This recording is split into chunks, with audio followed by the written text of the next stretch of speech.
this is Scott from Scott Shop Media. Today is Wednesday, January 6th, and this is what is happening on the mountain.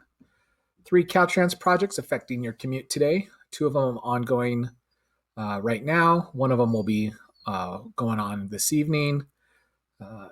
There is no hazardous weather forecasted for the next 7 days.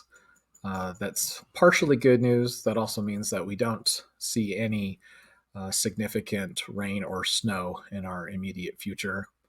There is little fire risk on the mountain for the next few days. We go from little risk to a slightly elevated or low risk on Monday due to the drying out conditions, low humidity, and some increased winds. Shouldn't be a Santa Ana event, but we will keep you posted if that changes. 16 crimes reported on the mountain since New Year's Eve. I'll post a map so that you can see if there was any activity in your neighborhood, what was going on. Currently, Southern California Edison is reporting 2 power outages affecting a total of 83 customers. Both of those outages are in the Crestline area. You probably didn't feel it, but there was a 1.6 magnitude earthquake near Running Springs yesterday. And lastly, 139 new COVID-19 cases reported since the first of the year. That brings us to about 273 active cases across the mountains and no new deaths reported in the last several weeks. So that's what I have for you in a nutshell. If you have a few more minutes to stick around, we'll go into greater detail, starting with our traffic, which is looking pretty good right now, except for State Route 38, where CalTrans has you down to 1 lane, or in some places, even a pilot car escort due to crack seal operation until about 4 o'clock this afternoon. And then over here on the State Route 189, you have traffic control due to CalTrans doing some ongoing core drilling between Lake Gregory and Pinecrest Drive.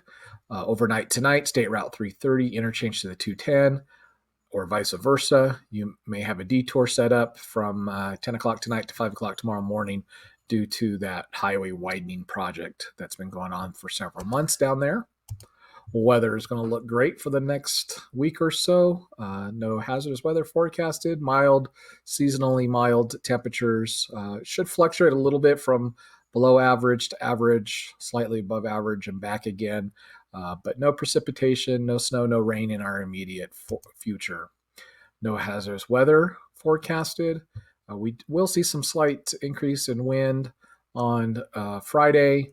Should not be a Santa Ana wind event, although any kind of wind does cause us to dry out even more. And as a result, we will see a slightly increased fire risk beginning early next week. No fires reported on the mountain. If you look off in the distance towards the southeast, you might see some smoke in the Idyllwild area as the Forest Service started its winter pile burning operations. There will be some of the pile burning going on our side of the mountain later on this month as well, and we'll keep you updated when that is going on. As I mentioned, through Monday, we will be at a little or no risk of new fire starts and fire spreads, but on Monday that changes just a little bit, elevates to a low risk, new fire start, new fire spread. Right now, the forest floor, even though we have some snow on the ground, still remains very high. You might remember a few days ago in Running Springs, there was a truck fire that spread into the vegetation, and even with all the snow that they had on the ground, it doesn't take much for the trees and taller brush and stuff like that to catch fire.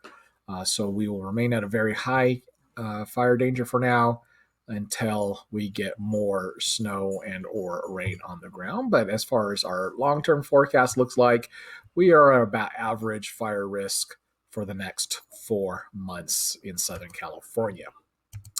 There were 16 crimes reported on the mountain since New Year's Eve, a handful of them over on the rim side of the mountain, and some more over on the Bear Valley side of the mountain.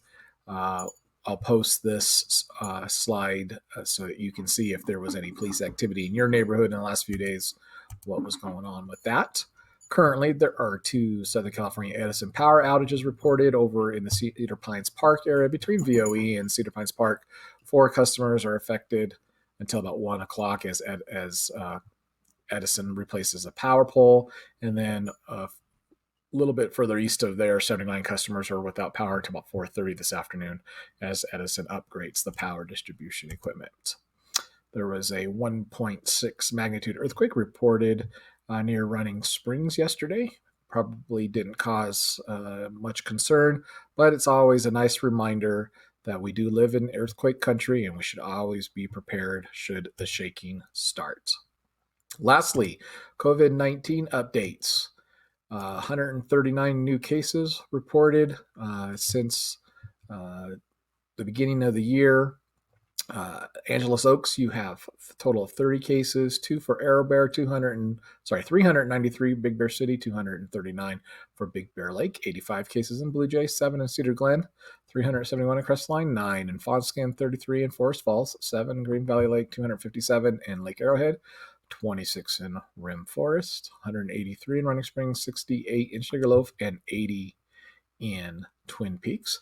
Most of the mountain communities are under widespread risk according to the state's 4-tier risk matrix. This is a 7-day average trailing 7 days. So only Arrow Bear and Cedar Glen are under minimum risk. The rest of the mountain under widespread risk. So which means we have a lot to do in order to get things back to normal. All of those communities will need to be under minimal risk for at least 2 weeks before we can see significant changes. As that breaks down by region, both the Bear Valley and the Rim community regions are under widespread risk under the state's 4-tier risk system. You can see on this number here, this is the total number of residents, full-time residents on the mountain by community that have tested positive for COVID-19.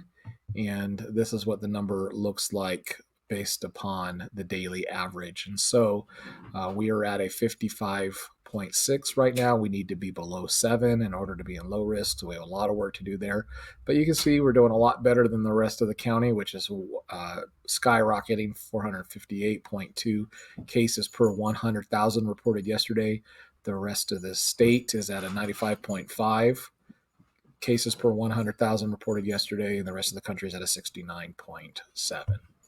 So that's all that I have for you today. Feel free to email me at scott@scottshotmedia.com, text me, follow along on, especially on Facebook, what is happening on the mountain, or on any other social media, YouTube, Twitter, Instagram, Periscope, @ScottShotMedia for late breaking news. You have a wonderful day.